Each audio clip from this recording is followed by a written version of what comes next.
Tired of getting notifications for photo memories on your iPhone?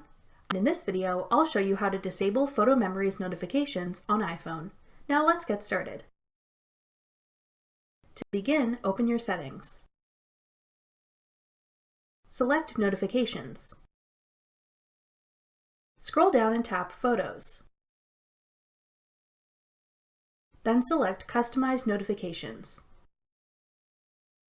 Next, tap the switch beside Memories to disable these notifications only.